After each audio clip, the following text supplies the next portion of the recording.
Halo Sobat Komsos yang terkasih, berjumpa lagi dengan saya Romo Hotraja Purba dalam podcast Suara Formator.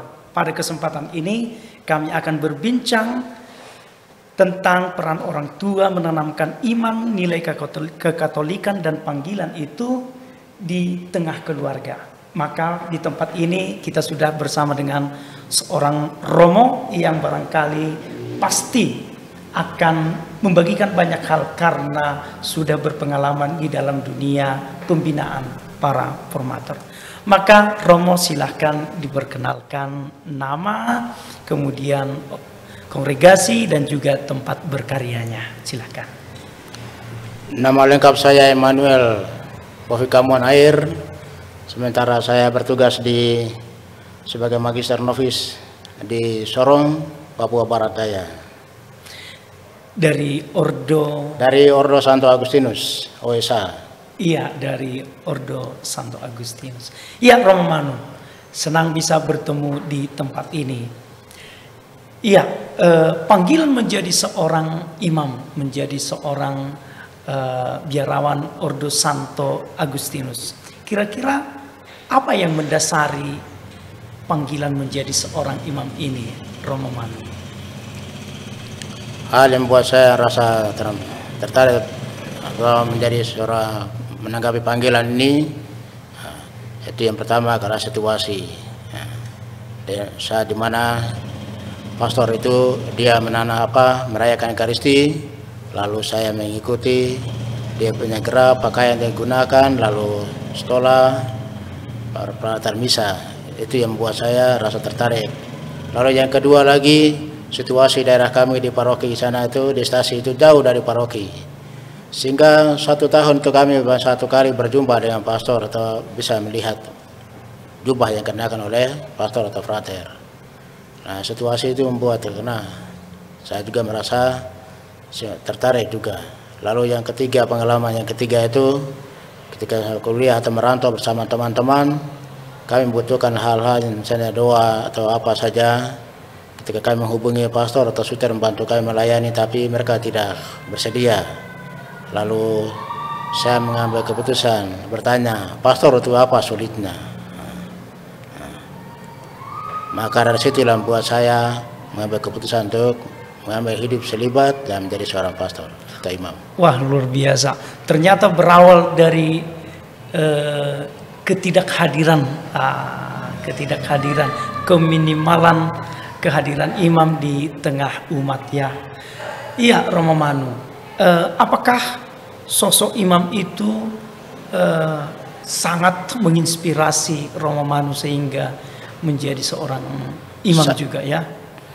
Saya sangat berinspirasi dan tertarik dengan sosok atau figur yang dimiliki oleh pastor itu karena jiwa kepemimpinannya, cara hidupnya sederhana, dia menyapa dengan siapa saja.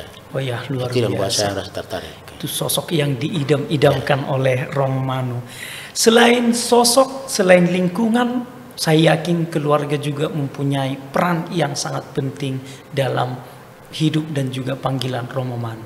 Kira-kira seperti apa peran keluarga, orang tua itu dalam hidup Romo Manu?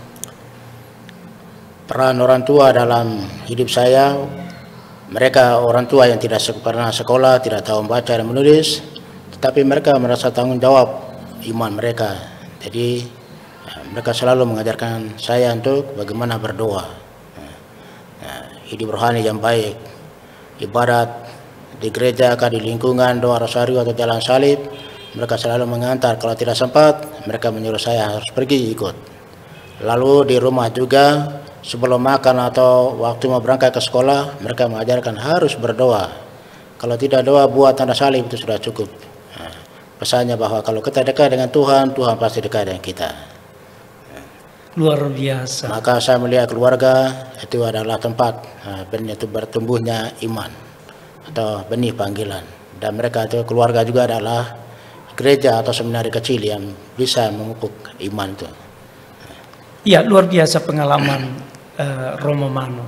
Ternyata sedemikian mendalamnya pesan yang disampaikan oleh orang tua ya, bahwa meskipun mereka tidak terpelajar, tidak tahu baca, dan tulis, akan tetapi mereka punya nilai yang akan disampaikan kepada anak-anaknya. Ya, yang terakhir ini Romo Manu. Ya, kira-kira pesan Romo Manu kepada anak muda yang sekarang barangkali mendengarkan panggilan Tuhan dan juga keluarga agar menanamkan nilai positif itu di tengah keluarganya. Pesan saya untuk orang muda atau anak-anak muda, janganlah rasa pesimis. Tuhan adalah selalu berinisiatif memanggil setiap orang. Dia tidak pernah memandang suku atau golongan dari kelas mana, tapi dia selalu membuka tangan siapa saja mau datang. Jangan juga rasa pesimis bahwa harus lulus seminari, tapi Tuhan membutuhkan hati. Kita punya hati saja mau bergabung dengan dia. Lalu juga pesan untuk orang tua, jangan lupa bahwa lalai atau harus perhatikan bahwa benih iman itu tumbuh dalam keluarga. Keluarga menjadi tempat atau sekolah kecil, keluarga juga menjadi seminari kecil. Maka janganlah merasa bahwa keluarga itu bukan sesuatu yang tidak berarti, tapi sangat berarti. Rawatlah keluarga itu dengan baik sebagai orang beriman. Ya, saya sungguh mengamini apa yang disampaikan oleh Romo Manu. Ternyata keluarga itu punya peran yang sangat penting dalam menumbuhkan iman anak dan menumbuhkan panggilan itu juga di tengah keluarga. Maka Sobat Komsos sekalian, terima kasih atas kebersamaan kita juga kepada Romo Manu. Terima kasih atas sharing yang sangat menyentuh. Maka tetap saksikan untuk Sobat-Sobat Komsos sekalian di Suara Formator yang akan datang, karena akan disampaikan hal yang lebih menarik lagi. Sekian, sampai jumpa. Salam. Salam Sobat Komsos.